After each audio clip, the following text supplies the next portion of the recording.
오늘도 샬롬을 살아가길 소망합니다. 8월 5일 샬롬 말씀입니다. 사무엘하 23장 18절에서 39절까지 말씀을 보겠습니다. 또 수르야의 아들 요압의 아우 아비새이니 그는 세 사람의 우두머리라. 그가 그의 창을 들어 300명을 죽이고 세 사람 중에 이름을 얻었으니 그는 세 사람 중에 가장 존귀한 자가 아니냐.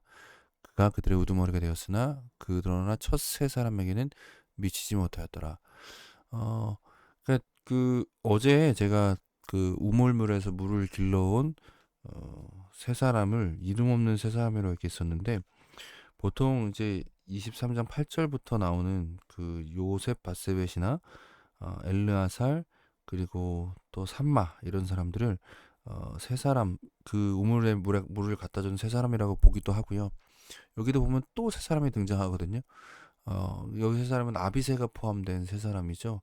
그러니까 첫 세 사람, 또 세 사람이 또 나오고, 그래서 어제 그 제가 이름 없는 세 사람이라고 얘기하는 것이 맞는 얘기이기도 하고 틀린 얘기도 하다.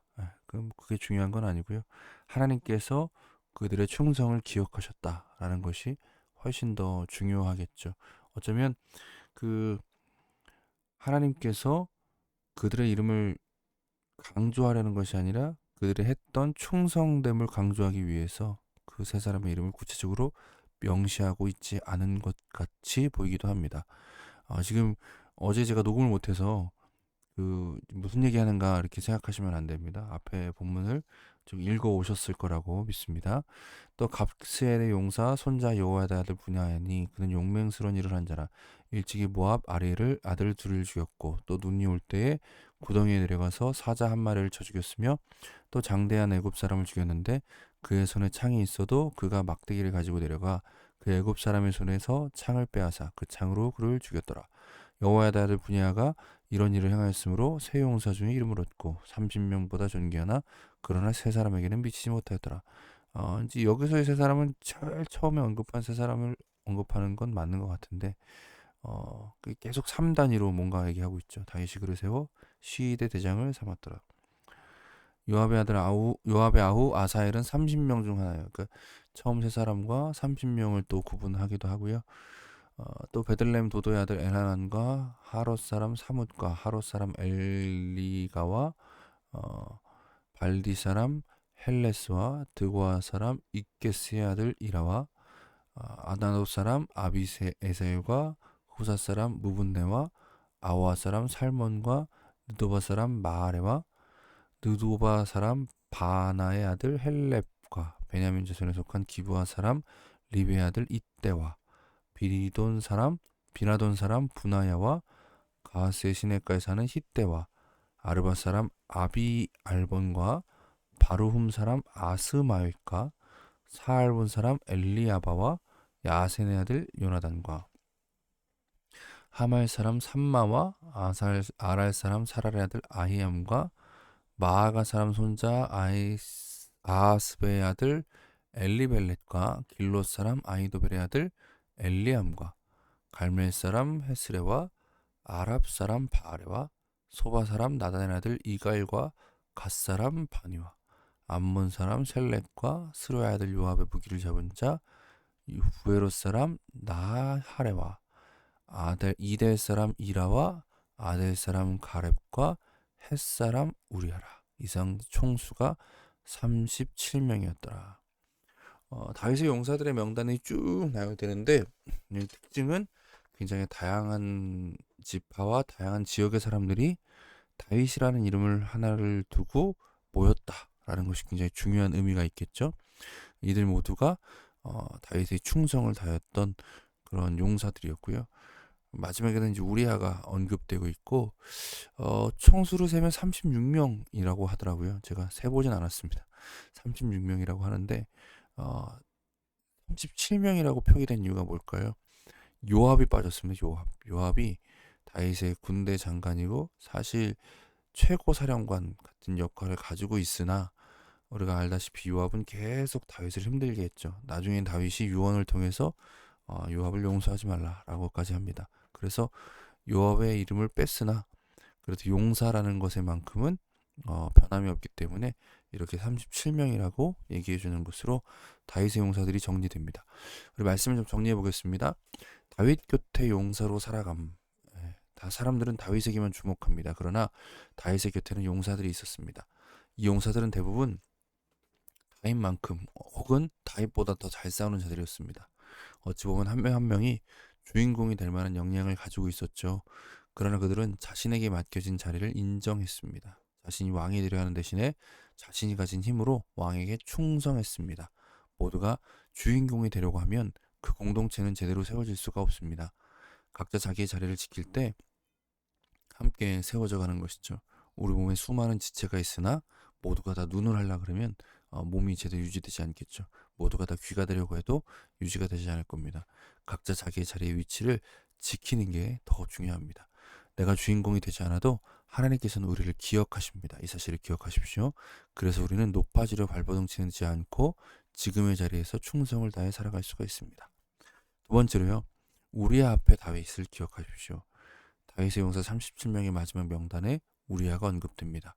만약 다윗이 이 명단을 보았다면 어떤 마음이 들었을까요? 우리아는 다윗의 왕국이 그의 완전함으로 세워진 나라가 아니라는 것을 증거하고 있습니다. 하나님 나라는 다윗의 능력으로 세워진 나라가 아닙니다. 하나님 나라는 오직 은혜로 세워지는 나라입니다. 우리 앞에서 우리는 그럼에도 불구하고 나를 받아주시는 하나님의 은혜를 떠올릴 수 있게 됩니다. 그 은혜로 살아가는 우리가 되길 소망합니다. 기도하겠습니다. 주인공이 되려 하기보다는 하나님께서 나에게 맡기신 자리의 의미를 찾게 하옵소서. 높아지기 위해 노력하기보단 충성되게 일하는 일꾼이 되길 원합니다. 두 번째로요. 은혜로 공동체를 세우신 하나님, 은혜 가운데서 나를 사용하셔서 우리 교회가 더욱더 건강하고 바르게 세워지길 소망합니다. 주님의 교회를 세우는 일꾼 되게 하소서. 같이 함께 기도하겠습니다.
사랑의 하나님 감사합니다. 오늘도 우리의 삶을 붙잡고 보호하시며 인도하시며 그 영광스러운 삶을 살아가게 하시네 그 은혜에 감사를 드립니다. 하나님 우리가 높아지려 하고 주인공이 되려 하기보다는 하나님께서 우리에게 맡기신 자리의 의미를 찾고 구하는 자가 되길 원합니다. 그리고 그 자리에서 충성을 다하여 하나님의 영광을 나타내는 우리가 되어질 수 있기를 간절히 소망합니다. 또한 주님, 다윗의 우리아처럼 우리에게도 그런 실패와 아픔의 기억들이 있습니다. 하나님 앞에 감히 고개 들 수 없는 그런 연약하고 모자란 죄인인 우리를 오늘도 은혜 가운데 품어주시고 그 은혜 안에서 살아가게 하셔서 하나님의 은혜로 세워지는 하나님의 나라를 경험하며 그 은혜를 나타내는 자로 살아가게 하여 주시옵소서. 주님의 은혜에 감사합니다. 예수님의 이름으로 기도드립니다. 아멘. 오늘도 말씀으로 샬롬을 살아가시는 저 여러분 되기를 간절히 소망합니다. 감사합니다.